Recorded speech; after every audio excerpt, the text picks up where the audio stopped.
와서 조사관들이겠죠. 술을 먹고 와서 나한테 술을 못 먹거든요. 조사를 많이 조사를 못 받을 정도로 냄새가 나서 욕질을 하면서 뭐 우리 입 담을 수 없는 그런 말을 하더라 이제 하면서 인간적으로 너무 모욕을 당했다. 게다가 수사관이 술을 마시고 조사했다는 유서 내용은 사실로 밝혀지기도 했다. 이에 감찰본부는 해당 검사를 징계 청구하고 수사 의뢰까지 했다. 그런데 2차 감찰이 시작되자 상황이 바뀌기 시작했다. 감찰이 가해 의혹 검사에 대해서 온정적인 방향으로 변한 것이다. 왜 똑같은 질문을 자꾸 하느냐. 그럼 내가 스스로니까 그렇게 했는데 이렇게 자꾸 질문을 왜 의미가 뭐냐. 이거 공부하라고 하는 것이냐. 그게 알겠다는 거지. 생각을 다 생각해 놀라고 나도 검사지만 검사인들은 국민이다. 어떻게 그래. 그 발음식은 아니고 신라분 강력권도 아니고 일반 범죄 사소한 부분인데 어떻게 그 검사들이 그렇게까지 하겠느냐. 너무 억울하겠느냐. 그리고 왜 하필 녹화장치가 있는 22개의 조사실을 두고 굳이 다른 방에서 김 과장을 조사했느냐는 의혹이 이번엔 반대로 해당 검사의 가혹 행위가 없었다는 증거로 쓰이게 된다. 조사 마치고 나가는 장면을 뒤에서 이제 찍었는 걸 자기들이 뭐 아주 생생하게 나갔다. 그렇게 신문에 나왔다 합니까? 그러 나가지고 나면 불구 자라서 기 나가겠습니까? 어때? 결국 법적으로 해당 검사의 가혹 행위는 인정되지 않았다. 하지만 이런 결과에 대해서 대한변협에선 납득할 수 없다는 입장이다. 내부의 감찰 시스템을 통해서 조사해 본 결과 담당 검사의 무혐의 결정을 내렸다고 하는데 그것도 이른바 증거가 없기 때문에 무혐의 결정을 내렸었습니다.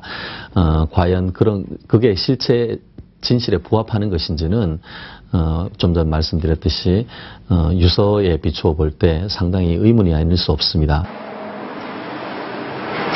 설사 피의자에 대한 육체적 가혹 행위가 없었다고 해서 검찰 수사에 문제가 없다는 것일까?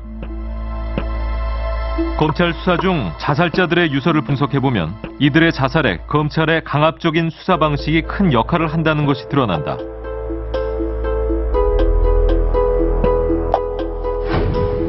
우선 공통적으로 수사 중 수치심이나 모멸감을 느끼게 된다.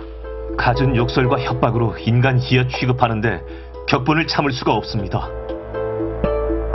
긴급 체포하는 등 억울하게 구치소에 입감을 시켜 죄수복과 포승수감, 상상하기 싫을 정도로 인권을 유린하고 모독감을 느낍니다. 이 상황이 반복되면 검찰에 대한 두려움이 배가 된다. 변호사가 아무리 유능하고 사법부가 공정하다 해도 대검 중수부를 이길 수가 없다고 판단됨. 안 했는데 계속했다고 하니 괴롭다. 차라리 두드려 맞는 게 낫지. 정말 못 살겠다. 죽겠다. 거짓말이라도 할까? 특히 주변인을 압박하는 말에 큰 심리적 동요를 겪게 된다. 저와 돈 거래한 처남은 물론 처남과 돈 거래한 사람까지 계속 확대하고 있음. 검찰 수사에 협조 안 하면 아들까지 불러 조사하겠다는데 살기 싫다. 결국 자살만이 탈출구라는 인식이 생긴다. 아빠를 자랑스럽게 생각하는 가족의 명예를 지킬 수 있는 길을 가렵니다. 제발 부탁드립니다. 이제 저 한 사람으로 마무리하십시오. 자살 심리학에서의 관점에서 본다면 그 사람이 실제로 그 행동을 했든 안 했든 간에 처벌의 위기에 있을 때는 자살 위험성이 아주 급증하게 됩니다. 그런데 이런 분들에게 아직 형이 확정되지 않은 상태에서도 그들의 행위하고는 무관하게 인간적인 모멸감이라든지 주변 사람을 통한 압박감을 통해서 이들을 코너로 본다고 하는 것은 정말로 벌어지지 말아야 되는 그런 현상들이 검찰 수사상에서 벌어지고 있구나. 지난 10년간 검찰 수사 중 자살한 사람은 무려 47명. 특히 최근 5년 동안 급증해 33명이나 자살했다. 과연 담당 검사 중 이 사유로 징계를 받은 경우가 있는지 검찰청에 질의했다. 검찰청은 검찰 수사 중